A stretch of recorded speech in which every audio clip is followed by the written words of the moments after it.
আসসালামু আলাইকুম প্রিয় শিক্ষার্থী, তোমাদের সবাইকে অনলাইন ক্লাসে স্বাগতম জানাচ্ছি। আমি মোহাম্মদ মুজাম্মেল হক, প্রভাষক, মনোবিজ্ঞান বিভাগ। আলোচনার শুরুতেই আজকের আলোচ্য বিষয় মনোবিজ্ঞানের পরিসংখ্যানের অধ্যায়, ভেদাঙ্ক ও আদর্শ বিচ্যুতি নিয়ে আলোচনা করব। প্রথমেই আলোচনা করব পরিসংখ্যান কি।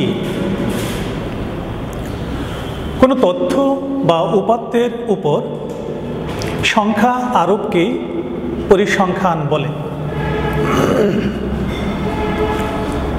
ল্যাটিন ওয়ার্ড স্ট্যাটাস বা রাষ্ট্র ও ইটালীয় শব্দ স্ট্যাটিস্টা থেকে স্ট্যাটিস্টিক্স শব্দের উৎপত্তি হয়েছে বলে অধিকাংশ মনোবিজ্ঞানীরা মনে করেন,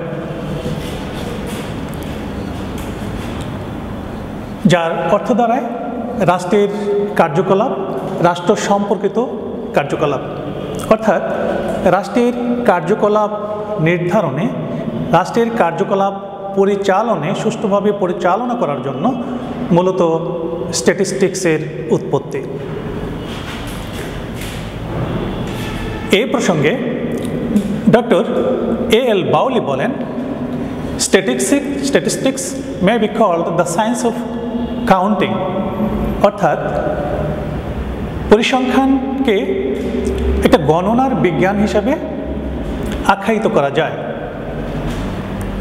অধিকাংশ মনোবিজ্ঞানী মনে করেন statistics is the science of counting, collecting, ক্লাসিফাইং, presenting and interpretation of numerical data. অর্থাৎ পরিসংখ্যান হল সংখ্যা, তথ্য আহরণ, শ্রেণীকরণ, উপস্থাপন ও ব্যাখ্যাকরণের বিজ্ঞান। এখন আলোচনায় আসি পরিসংখ্যানের ভেদাঙ্ক ও আদর্শ বিচ্যুতি নিয়ে। ভেদাঙ্ক বা আদর্শ বিচ্যুতি আলোচনা করার আগে আমি বিচ্যুতি কি সেটা নিয়ে একটু আলোচনা করব। বিচ্যুতি হলো কোনো বন্টনের মাঝামাঝি বিন্দু থেকে তথ্য বা উপাত্তসমূহ কত দূরে অবস্থান করে, অর্থাৎ কেন্দ্র থেকে কত দূরে অবস্থান করে বা কেন্দ্রের চারদিকে কত দূর পর্যন্ত ছড়িয়ে আছে, তাই হলো বিচ্যুতি। বিচ্যুতি আমরা পাঁচটি প্রক্রিয়ায় বিচ্যুতিকে আমরা পরিমাপ করতে পারি। এক হলো পরিসর, 2 গড় বিচ্যুতি, 3 নম্বর চতুর্থাংশ বিচ্যুতি, 4 হলো আদর্শ বিচ্যুতি ও ভেদাঙ্ক। এই 5টি প্রক্রিয়ায় আমরা বিচ্যুতিকে পরিমাপ করতে পারি। বিচ্যুতির আমরা যদি এই বোর্ডের দিকে একটু তাকাই বা লক্ষ্য করি, আমাদের এখানে 50 নম্বরের পরীক্ষায় কোনো একটা ছাত্র পেল 30 নম্বর, আরেকজন পেল 20 নম্বর, আরেকজন পেল 25 নম্বর, আরেকজন 50 পেল, আরেকজন পেল 40 নম্বর, আরেকজন পেল 15 নম্বর। গড়ে ওই শ্রেণীতে ছাত্র স্কোর করলো 30, গড়ে স্কোর করলো 30। সেহেতু আমরা বিচ্যুতির উদাহরণে বলতে পারি যে সেই গড়ে যে নাম্বার, কেন্দ্রীয় যে নাম্বার, কেন্দ্রীয় যে মান, সেই মান থেকে অন্যান্য ছাত্ররা কি ব্যবধানে অবস্থান করতেছে, অর্থাৎ 30 থেকে 25 তার বিচ্যুতি বা ব্যবধান হলো 5,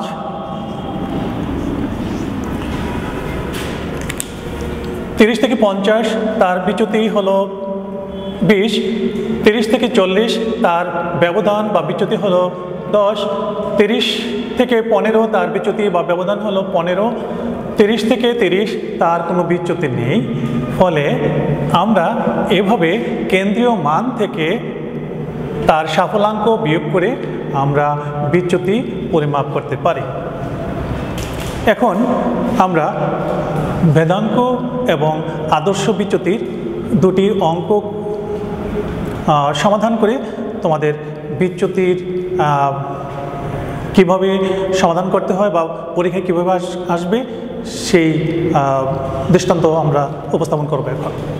ভেদাঙ্কে আমরা যদি 24, 22, 20, 30, 28, 25, 26, 25-এর ভেদাঙ্ক বা বিস্তার মান ও আদর্শ বিচ্যুতি নির্ণয় করতে চাই, সেক্ষেত্রে সাফল্যাঙ্কগুলোকে আমরা একটা ঘরে পরপর লিখে নিব। তারপর সবগুলো সাফল্যাঙ্ককে যোগ করলে সামেশন এক্স আমরা পাই 200, আর n হলো সাফল্যাঙ্কর সংখ্যা, অর্থাৎ কতজনের সাফল্যাঙ্ক। এখানে 8 জনের সাফল্যাঙ্ক রয়েছে, তাই n এর মান হবে 8। আমরা এখানে গড় বের করে নিতে হবে, প্রথমে বের করে নিতে হবে গড়টা। সেক্ষেত্রে গড়ের সূত্রটা হলো x bar is equal to summation x by n। এখানে সামেশন এক্স হলো 200 আর n এর মান হলো 8, সুতরাং আমরা পাই 25। আমরা গড় পেলাম 25। এখানে বিচ্যুতির ক্ষেত্রে আমরা গড় থেকে অন্যান্য সাফল্যাঙ্কগুলোর পার্থক্য বা ব্যবধানটা বের করব, অর্থাৎ প্রতিটা সাফল্যাঙ্ক থেকে গড়ের যে ব্যবধান, অর্থাৎ গড় থেকে প্রতিটা সাফল্যাঙ্কের যে ব্যবধান, সেটাই হলো বিচ্যুতি। এখন আমরা পেয়েছি এখানে বিচ্যুতি হলো এক্স মাইনাস এক্স বার। এখানে এক্স মান হলো 24 আর এক্স বার হলো 25 পেয়েছি আমরা। সুতরাং এখানে এই ক্ষেত্রে বিচ্যুতি আসবে মাইনাস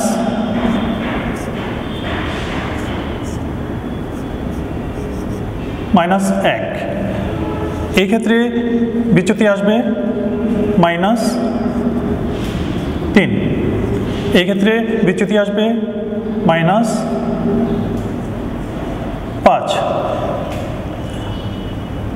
এই ক্ষেত্রে বিচ্যুতি আসবে 5। এই ক্ষেত্রে বিচ্যুতি আসবে 3। অর্থাৎ 28 থেকে 25 বিয়োগ দিলে আমরা 3 পাবো। এখানে 25 থেকে 25 বিয়োগ দিলে আমরা পাবো 0। এখানে কোনো বিচ্যুতি নাই, বিচ্যুতিহীন।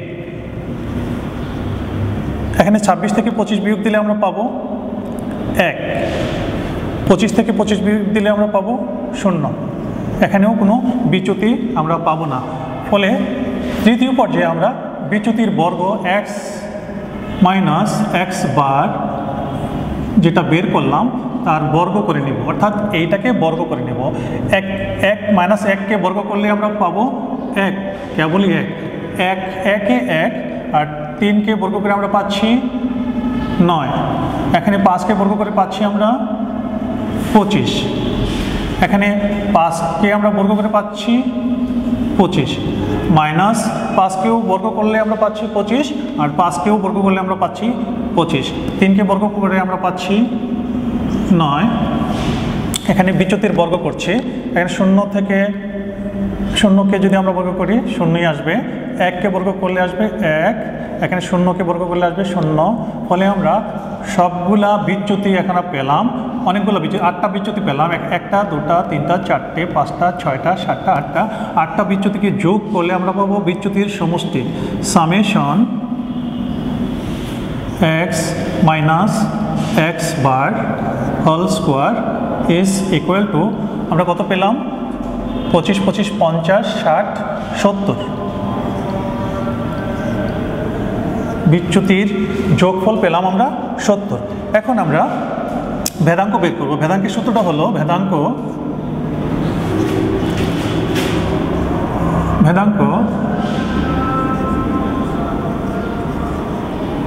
ইজ ইকুয়াল, ভেদাঙ্কের আমরা প্রতীক দিয়ে প্রকাশ করতে পারি sigma square is equal to summation x minus x bar whole square by n। এখানে আমরা x minus x bar whole square পেয়েছি 70 আর n এর মান আমরা আগেই জেনেছি 8। সুতরাং এই 70কে 8 দ্বারা ভাগ করলে আমরা পাচ্ছি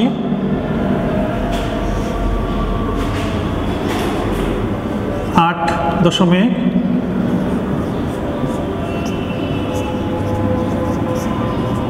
6.0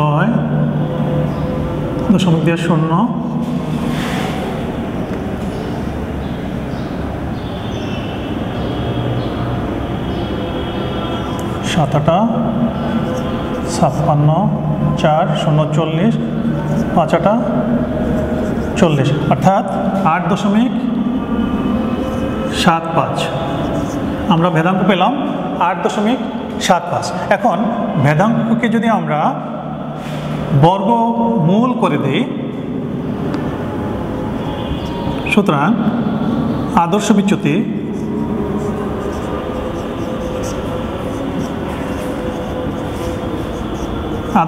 দাঁড়াবে 8.75 বর্গমূল। আমরা 8.75 বর্গমূল করলে পাই 2.95। এভাবে আমরা ভেদাঙ্ক থেকে আদর্শ বিচ্যুতি বের করে নিতে পারি। অর্থাৎ ভেদাঙ্কর যে সূত্রটা সেটা হলো summation x - x bar whole square by n। আমরা যদি এই ভেদাঙ্কের সূত্রের উপর বর্গমূল করে দিই, রুট ওভার চিহ্নটা টেনে দিই, তাহলেই হয়ে যাবে আদর্শ বিচ্যুতি। অর্থাৎ ভেদাঙ্কের মানকে আমরা যদি রুট ওভার করে দিই তাহলে আমরা আদর্শ বিচ্যুতি পেয়ে যাব। সেই ক্ষেত্রে আমাদের এই অঙ্কের ক্ষেত্রেও আমরা ভেদাঙ্কের যে মানটা পেলাম 8.75 তাকে বর্গমূল করে দিলে 2.95, তাই হবে আমাদের এই অঙ্কের উত্তর। এবার আমরা এবার এই অঙ্কটা হলো অবিন্যস্ত উপাত্তের অঙ্ক। অর্থাৎ এই অঙ্কতে কোনো শ্রেণী করা ছিল না, পৌনঃপুন্য ছিল না। এবার আমরা দ্বিতীয় পর্যায়ে একটা বিন্যস্ত অঙ্ক করে দেখাবো। এখন আদর্শ বিচ্যুতি বা পরিমিত বিচ্যুতি, এটার আরেকটা নাম আদর্শ ব্যবধান, আরেক নাম পরিমিত ব্যবধান। অর্থাৎ আদর্শ বিচ্যুতি, আদর্শ ব্যবধান, পরিমিত বিচ্যুতি, পরিমিত ব্যবধান একই কথা। ইংরেজিতে হয় স্ট্যান্ডার্ড ডেভিয়েশন। তো আমি একটা বিন্যস্ত উপাত্তের একটা আদর্শ বিচ্যুতি বা আদর্শ ব্যবধানের একটা অঙ্ক করে তোমাদেরকে দেখাবো। যেমন এখানে যদি এমন কয়েকটা শ্রেণী থাকে এবং সাথে পৌনঃপুনিক দেওয়া থাকে, পৌনঃপুনিক যদি এমন হয় 3, 6, 9, 15, 8, 5, 4, n is equal to 50। এমন যদি হয় তাহলে তোমাদের কি করে বের করতে হবে সহজে একটু দেখে নাও। যেমন 50 থেকে 54 তার শ্রেণীর মধ্যবিন্দু হবে 52। 55 থেকে 59 তার মধ্যবিন্দু হবে 55, 56, 57। 60 থেকে 64 তার শ্রেণীর মধ্যবিন্দু হবে 62। 65 থেকে 69 তার শ্রেণীর মধ্যবিন্দু হবে 67। 70 থেকে 74 তার শ্রেণীর মধ্যবিন্দু হবে 72। 77 থেকে 79 তার শ্রেণীর মধ্যবিন্দু হবে 77। 80 থেকে 84 তার শ্রেণীর মধ্যবিন্দু হবে 82। আমরা শ্রেণীর মধ্যবিন্দু পেয়ে গেলাম। এখন আমরা শ্রেণীর মধ্যবিন্দু এবং পৌনঃপুন্য গুণ করে আমরা এই ঘরে লিখব। তাতে কি আসবে? 3 দুগুণে 6, 3 আটে 24, 6 7 42, 2 হাতে 4, 6 7 42 আর 4 46, 9 দুগুণে 18, 8 হাতে 1, 7 নং 63, 1 64। আর 15কে 67 দ্বারা গুণ করলে আসবে 5 7 35, 5 হাতে 3, 5 30, 3 33 আর 67, 5 10 শূন্য হাতে 1, 1005, 1005, 8 দুগুণে 16, 6 হাতে 1, 6টা 48, 1 49, 5 7 35, 5 হাতে 3, 5 5 25 আর 3 28, 4 দুগুণে 8 আর 4 5 20। আমরা সবগুলা fx-কে যোগ করলে পাবো সামেশন fx। সম্পূর্ণ fx-গুলাকে যোগ করলে আমরা পাই 3350। 3350 আমরা পেলাম সামেশন fx। এখন সামেশন fx থেকে আমরা প্রথমেই গড়টা বের করে নিতে হবে। আমাদের ভেদাঙ্ক নির্ণয় করার ক্ষেত্রেও আমাদের প্রথমে গড়টা বের করে নিতে হবে, কিংবা আদর্শ বিচ্যুতি বের করার ক্ষেত্রেও আমরা প্রথমেই গড়টা বের করে নিতে হবে।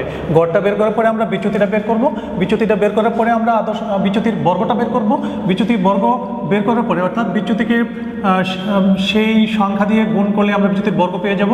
বিচ্যুতির বর্গের সাথে আবার পৌনঃপুন্যটা গুণ করে আমরা এই ঘরে বসাবো। প্রথমে আমরা গড়টা বের করব। গড় হলো x bar is equal to summation fx by n। এখানে সামেশন fx পেলাম আমরা 3350। 3350-কে আমরা fx হলো এখানে 50 আমরা এখানে যদি আমরা ভাগ করি তাহলে পাচ্ছি আমরা 5 6 30, 3 5 35, 5 7 35, এখানে 67 পেলাম আমরা গড়।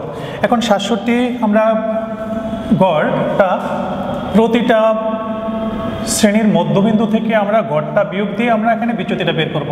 অর্থাৎ শ্রেণীর মধ্যবিন্দু থেকে আমাদের যে গড়ের যে পার্থক্যটা সেটাই হলো বিচ্যুতি। তাহলে আমরা 82 থেকে 67 যদি আমরা বিয়োগ দিই তাহলে আমরা পাচ্ছি 15। 67 আর 77 থেকে 67 বিয়োগ দিলে আমরা পাচ্ছি 10।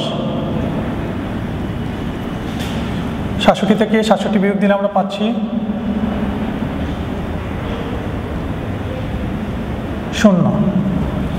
72 থেকে 67 বিয়োগ দিলে আমরা পাচ্ছি 5।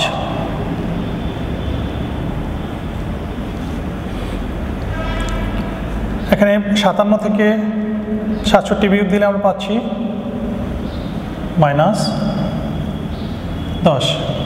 এখানে 52 থেকে 67 বিয়োগ দিলে আমরা পাচ্ছি -15। এখানে 62 থেকে 67 বিয়োগ দিলে আমরা পাচ্ছি -5। এখন আমরা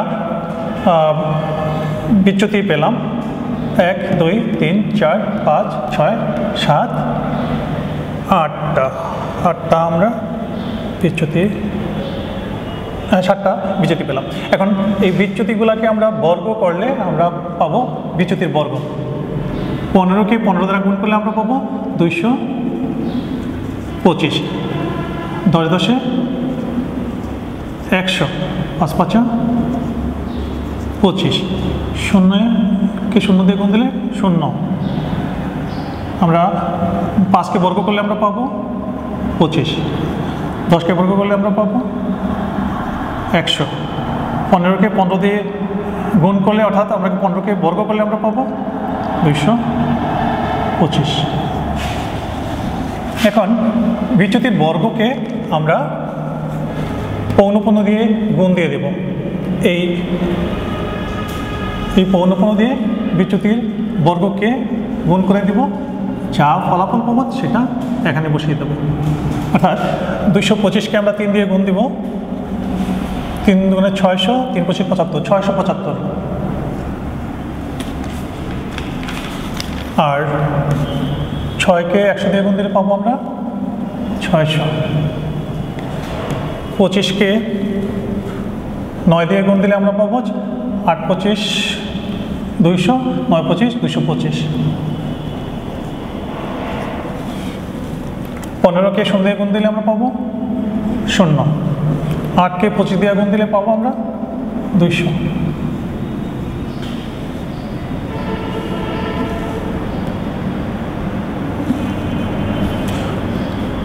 5কে 100 দিয়ে গুণ দিলে আমরা পাবো 500।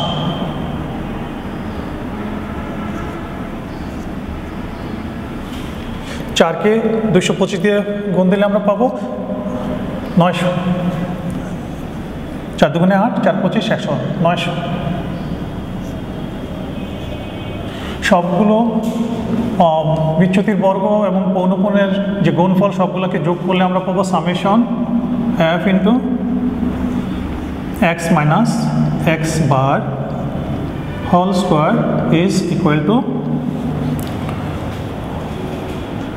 9, 5 14, 15 16, 17 18, 24, 30, 3100।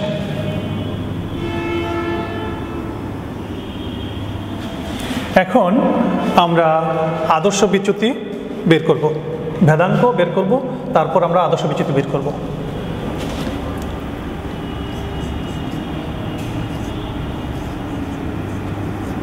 ভেদাঙ্ক is equal to summation x minus x bar whole square by summation f into x minus x bar whole square by n। এটার মান আমরা পেলাম 3100 আর n এর মান হলো 50।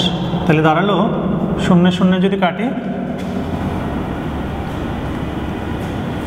5 6 30, 1 0 10, 5 দুগুণে 10, 62। আমরা ভেদাঙ্ক পেলাম 62। এখন ভেদাঙ্ককে যদি আমরা বর্গমূল করে নিই তাহলে আদর্শ বিচ্যুতি পেয়ে যাব। অর্থাৎ ভেদাঙ্ককে যদি আমরা বর্গমূল করে দিই, অর্থাৎ ভেদাঙ্কের উপরে সূত্রের উপরে যদি আমরা একটা বর্গমূলের চিহ্ন বসিয়ে দিই তাহলে আমরা আদর্শ বিচ্যুতি পেয়ে যাব। অর্থাৎ আদর্শ বিচ্যুতি হলো ভেদাঙ্কের বর্গমূল। সেহেতু আমরা 62কে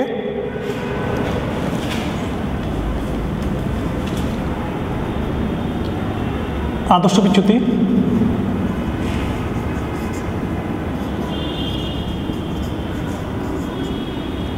is equal to root over of ভেদাঙ্ক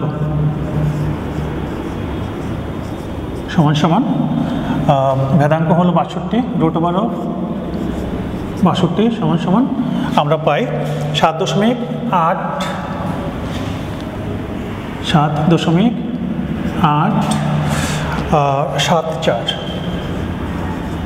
যদি বর্গমূল করে নিই, তোমরা ক্যালকুলেটর দিয়ে বর্গমূল করে নিও, তাহলে 62কে বর্গমূল করলাম তোমরা পেয়ে যাবা 7.874 সমান সমান 7.87 প্রায়। অর্থাৎ তোমরা এই ক্ষেত্রে ভেদাঙ্ক পেলে 62 আর আদর্শ বিচ্যুতি পাবা 7.874 বা 7.87। এভাবে আমরা কোনো একটা উপাত্ত থেকে আদর্শ বিচ্যুতি বা ভেদাঙ্ক বা বিস্তার মান নির্ণয় করতে পারি, খুব সহজে নির্ণয় করতে পারি। তাইলে প্রশ্ন আসে যে ভেদাঙ্ক আর আদর্শ বিচ্যুতির মধ্যে সম্পর্কটা কি, সম্বন্ধটা কি? সেই প্রসঙ্গে বলা যায় যে ভেদাঙ্ক আর আদর্শ বিচ্যুতির মধ্যে সম্পর্ক খুব কাছাকাছি, পার্থক্য সামান্য। যেমন আমরা ভেদাঙ্কের উপরে যদি বর্গমূল করে দিই তাহলে আমরা পেয়ে যাব আদর্শ বিচ্যুতি, আর আদর্শ বিচ্যুতিকে যদি আমরা বর্গ করে দিই তাইলে আমরা পেয়ে যাব ভেদাঙ্ক বা বিস্তার মান। এভাবে আমরা ভেদাঙ্ক থেকে আদর্শ বিচ্যুতি কিংবা আদর্শ পরিমিত বিচ্যুতি আমরা নির্ণয় করতে পারি। এখন প্রশ্ন আসে যে আমরা এই পরিসংখ্যানগুলা কোথায় কাজে লাগাবো, পরিসংখ্যান করলে আমাদের কি লাভ? আমরা পরিসংখ্যান শুধু আমাদের নাম্বার পাওয়ার জন্যই আমরা ব্যবহার করি না। সেই প্রাচীন কাল থেকেই শুরু করে সেই পরিসংখ্যান আমাদের বিভিন্ন ক্ষেত্রে আমাদের কাজে লেগে এসেছে। যেমন আমরা রাষ্ট্রীয় কোনো পরিকল্পনা গ্রহণ করার জন্য আমাদের পরিসংখ্যান ব্যবহার করি, আমাদের সামরিক কোনো সরঞ্জাম কেনার জন্য আমরা পরিসংখ্যান ব্যবহার করি, আমাদের খাদ্যের যোগান দেওয়ার জন্য আমরা পরিসংখ্যান ব্যবহার করি, আমাদের জনসংখ্যা গণনার জন্য আমরা পরিসংখ্যান ব্যবহার করি। অর্থাৎ আমাদের রাষ্ট্র পরিচালনার জন্য, রাষ্ট্রের সামরিক ক্ষমতা সক্ষমতা অর্জন করার জন্য, রাষ্ট্রের খাদ্য চাহিদা মেটানোর জন্য, রাষ্ট্রের জনসংখ্যা গণনার জন্য, আমাদের বিভিন্ন ব্যবস্থা বিধি ব্যবস্থা পরিচালনার জন্য, ম্যানেজমেন্ট করার জন্য, ব্যবস্থাপনার জন্য আমরা পরিসংখ্যানকে ব্যবহার করি। শুধু তাই নয়, আমাদের বিভিন্ন গবেষণায়, আমাদের মহাকাশ গবেষণায়, আমাদের আবহাওয়া সংক্রান্ত গবেষণায়, আমাদের কৃষি সংক্রান্ত গবেষণায়, আমাদের জিন তত্ত্বে, আমাদের ফসল উৎপাদনে আমরা এই পরিসংখ্যানের তথ্যকে ব্যবহার করি, পরিসংখ্যানের মাধ্যমে আমরা সেই তথ্যকে বিচার বিশ্লেষণ করে, আমরা যাচাই বাছাই করে আমরা আমাদের গবেষণা কর্মে আমরা প্রয়োগ করি। আমরা সেভাবে কোনো একটা জিনিস খুব সহজে আমরা বিচার বিশ্লেষণে নিয়ে আসতে পারি এবং আমরা সিদ্ধান্ত গ্রহণ করতে পারি। অর্থাৎ রাষ্ট্রীয় সিদ্ধান্ত, আমাদের সামাজিক সিদ্ধান্ত, আমাদের পারিবারিক সিদ্ধান্তের ক্ষেত্রেও আমাদের পরিসংখ্যান আমরা ব্যবহার করি। সবশেষে আমি তোমাদের উদ্দেশ্যেই বলবো যে এখন প্যান্ডামিক সিচুয়েশান চলতেছে, তোমরা বাসায় থেকেও প্রতিনিয়ত একটা রুটিন করে তোমরা লেখাপড়া চালিয়ে যাবে। আমরা আশা করি এই মেঘমালা দূর হয়ে যাবে, আমাদের সকাল সূর্যের ভোর আবার উদিত হবে, আমাদের মাঝে আমাদের প্রাণচাঞ্চল্য ফিরে আসবে, আমরা তোমাদের সরাসরি ক্লাস করতে পারবো। আমি মার্টিন লুথার কিংয়ের একটা বাণী দিয়ে আমি শেষ করব যে উই শেল ওভারকাম সামডে। তোমরা এটা বিলিভ করবে, তোমরা সেভাবে নিজেকে পরিচালিত করবে, নিজেকে সাহস নিয়ে এগিয়ে যাবে, লেখাপড়া চালিয়ে যাবে। ধন্যবাদ সবাইকে, ধন্যবাদ মনোবিজ্ঞানের ছাত্রছাত্রীদের।